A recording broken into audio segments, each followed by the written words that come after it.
Someone in the comments asked, how does this sound compared to the Edifier MR3s that I had just reviewed? And I said, I don't know, give me a few weeks and we'll figure it out. Well, here we are today. Today, at the community's request, we are looking at the Edifier D32 Tabletop wireless speaker. Now, I picked this up on Flip, which is a place I get $1,000 worth of goods every order I place. I purchased this and I got $1,000 in products for free. And there's no affiliation whatsoever. I'll tag my latest haul video in the description below. You can see the unboxing of this in that video. So this review is 100% on me and out of my pocket at the request of the community. But as always, it's an honest and transparent consumer-friendly review. So let's jump into it. Let's jump into the nerdy goodness first. This has a total output of 60 watts designed with what they call 2.1 acoustic architecture, and that's made up of two 1-inch silk dome tweeters for treble with 15 watts a piece in each of those tweeters, and one 4-inch driver for mids and lows with 30 watts of output. The signal to noise ratio is 85 decibels. Frequency response is 52 hertz to 40 kilohertz. Now this supports Bluetooth 5.3 with the highest transmission of 990 gigabytes a second. And you can stream high-res audio up to 24 bits, 96 kilohertz from Android devices, right? They're the only ones that really get all the best codecs. But the device can support SBC, AAC, LDAC, and ALAC codecs. You can pair two devices at once via Bluetooth with this. This also has a 5 gigahertz and a 2.4 gigahertz Wi-Fi connection so that it can connect via Apple AirPlay. And that allows you to group multiple D32 speakers together in a music group. Now the website doesn't say how many of these can be connected, but Edifier, if you're watching this, please comment below so people are aware of how many can be connected. And I only bought one of these, so if you want to send out another one, I'll do another review. I'll do another video. But this speaker can play for up to 11 hours on its 5200 milliamp battery, or it can be directly plugged in for continuous power, of course. The D32 speaker can also be controlled via these physical controls on the front, these retro style buttons, or it can be controlled via the Connects app. The app has a nice user interface. It allows you to choose the source where the media is coming from. The sound effects will allow you to choose from 4 EQ presets, or you can customize your own EQ with the 6-band EQ. You can control the volume in the app. You can take a look at the user manual. You can enable or disable the multi-point connection. You can enable or disable app sounds. So like if you don't want to hear them, you can turn those off. You can turn the speaker off itself, or you can set a scheduled time off.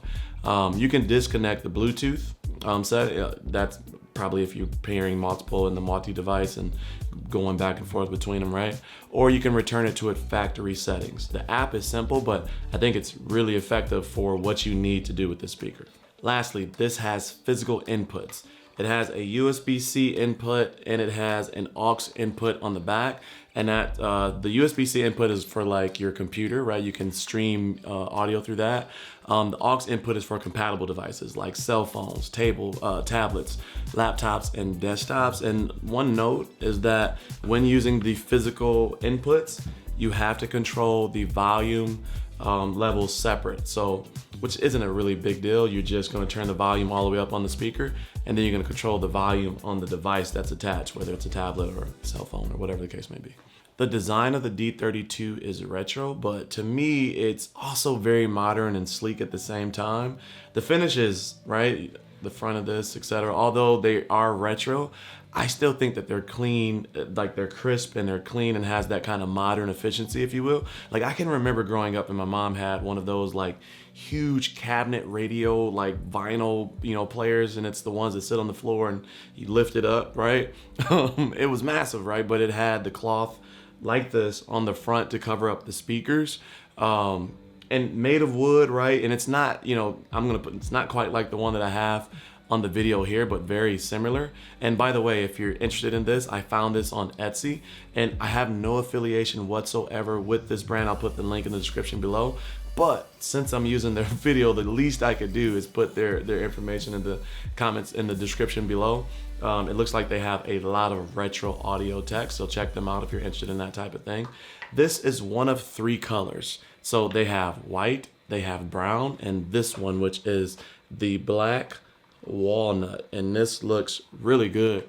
And to me, it has the accents kind of change as the light shines on them. I think they're kind of silver, but they also sometimes look bronze. They look metal, gunmetal type look. So I'll have to look at the website and see what they say that is. But to me, it's kind of like a gunmetal, but because of the brown on it on the front and then that walnut, they kind of look bronze sometimes. But they also have this insert on the back, this black insert where the I/O or the input output is. And then you have this handle to manage, because this is almost 7 pounds. It's still spread out pretty good, so it doesn't feel like it's super heavy, but it's 6.7 pounds or it's 3.04 kilograms with the 2 bass ports on the back here, right there, for air displacement. And that's so that you get some nice, lows in your music, some good low end.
One thing that I fell in love with the sound on the D32 is that the vocals are really good. And I know that seems like it should be standard, but not all Bluetooth or wireless speakers are equal in this, trust me. They don't all get the mix right between like the lows, the mids, and the highs, especially when they're designed to basically blast out music at different levels, whether it's close versus filling a room, etc. That can kind of change the way they do that.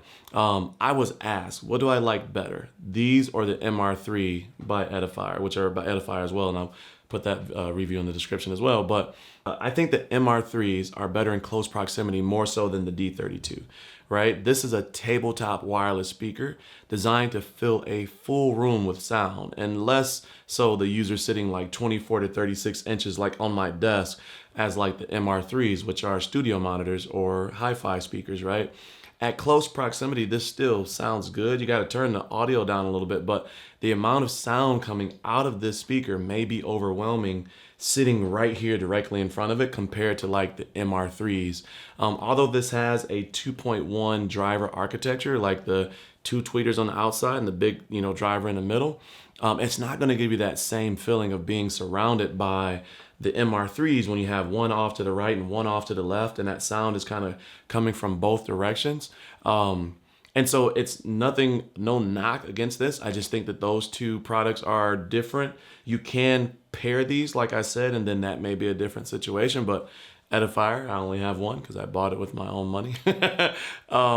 But as a standalone device in its original intent as a tabletop wireless speaker, this is a great device. It sounds really good. And I think it's one of the better Bluetooth wireless speakers on the market that I've tested and that I've heard.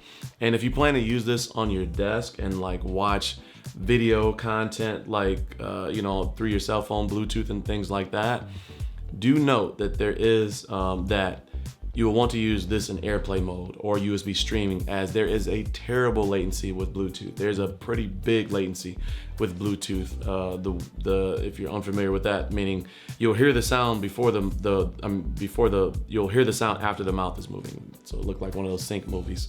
But this isn't something you notice when you're listening to music, right? So like when you have this out and about and you're just playing music, you don't know that the delay is happening.